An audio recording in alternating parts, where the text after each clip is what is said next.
Yes, so my correct people, I don come your way again with another ogbonge and legitimate information wey I go like share give all of una. The koko be say the Rivers State Attorney General and Commissioner for Justice wey be Professor Zaccheaus Adango and im padi for inside the Ministry of Finance wey be Isaac Kamalu on Wednesday now dem don reject their redeployment by Governor Siminalayi Fubara.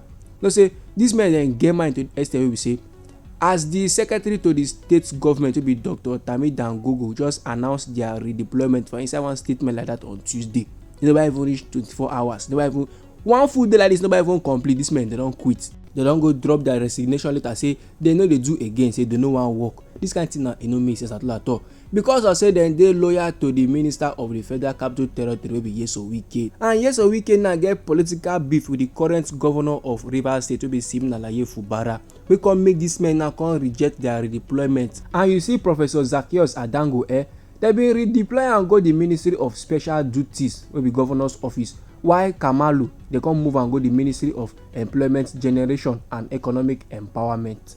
Anyhow the koko be for body man correct person, feel free make you drop am inside our comment section, because like this now many of our country people don dey yarn say this kind thing now wey dis men dey do e no nice at all. Even as their oga wey be RI0US now get beef with Governor Fubara. Governor Fubara now dey try put them for inside one kind position like this wey be say e go still benefit the country people, go still benefit the people of Rivers State, you understand? But then now they just dey make the things dey difficult, they no agree accept any position.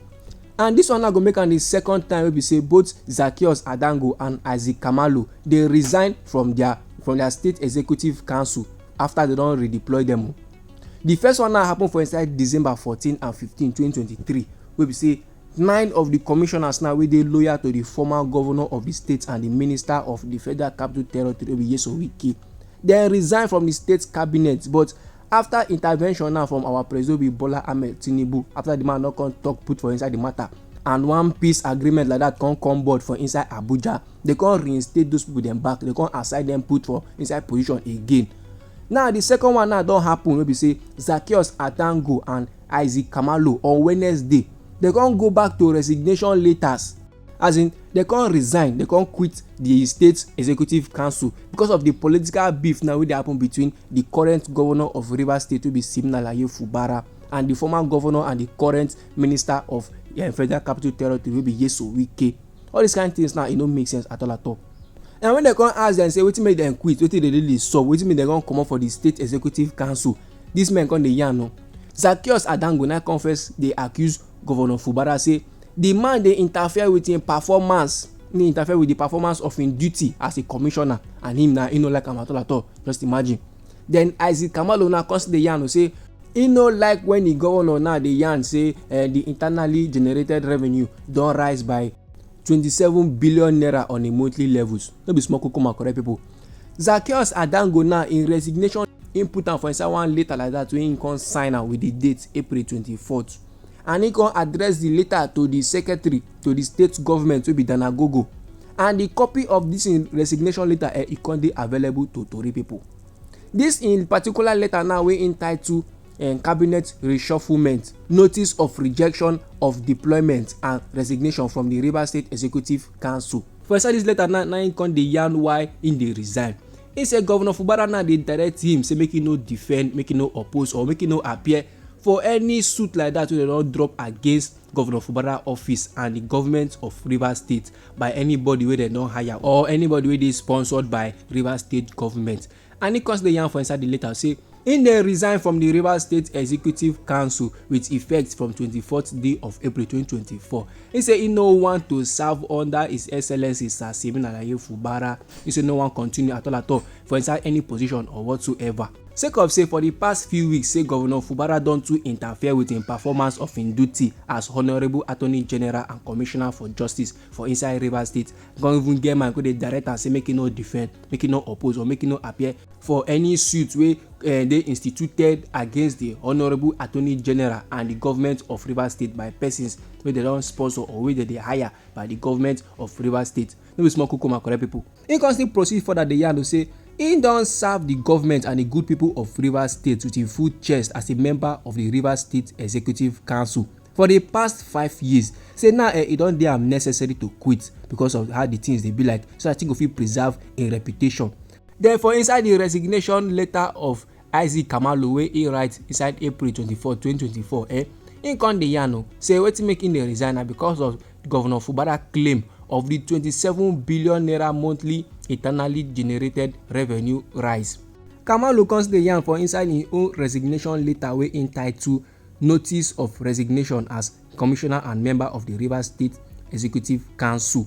Im come dey yarn say im don give im best and im don serve the state from the previous administration wey be say im serve as the commissioner for budget and economic planning and later dey come make am finance headsman, and im still maintain dis im position even as e don get new governor wey be Governor Fubara.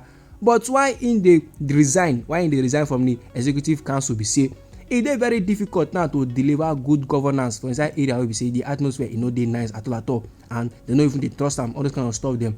So him now im gats promote peace, im no want violence at all na make im dey willingly im dey jejely dey resign so that peace go for reign, make the governor now no come dey look am somehow, and that na why im dey find am difficult to accept the redeployment by Governor Fubara, and im come dey resign as commissioner and member of the Rivers State Executive Council with effect from the date of im letter wey be 24th of April 2024. So na so the matter be like my correct person, anyhow e take be you for body, feel free make you drop am inside our comment section. As this cocoa land many of our country people now dey come dey yarn things and things, so some come dey yarn say make dem forget that thing wey dey cap, so make dem comot body from that kind nonsense capping. The two of them now come put am for Governor Fubara head as if na im fault wetin make dem dey resign. Say if you no take time now sef, say na the minister of the Federal Capital Territory wey be Gbos na don order dem say make dem comot body from the administration of Fubara, na make dem now dey come dey resign. Say how Governor Fubara now go redeploy them upon how everything be, upon the beef wey him get with their own master wey be Wike.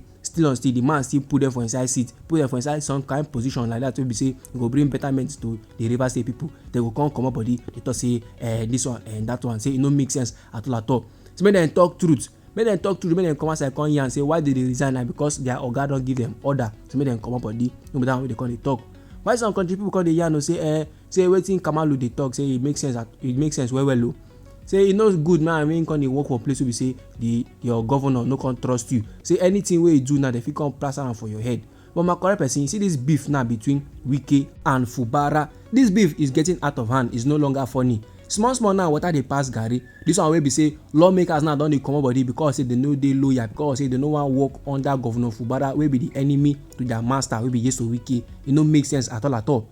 And you know say report bin don enter tori people say some lawmakers now they come go plaster am for inside constitution, say the governor of Rivers State wey be Governor Siminalayi Fubara no go come get right to come dey appoint lawmakers again. That kind thing now chance say e get as e be. But my correct person, anyhow the cocoa be for body, feel free make you drop am inside our comment section. You know very well say this na Anointed Lady TV where we dey like give you only ogbonge and legitimate news on wetin dey sup for inside we country Nigeria. So if you never subscribe to this channel, make you try go subscribe and make you turn on the notification bell, so that as we bring the news dey come, my correct person, na you go first get the updates and you go get am sharp.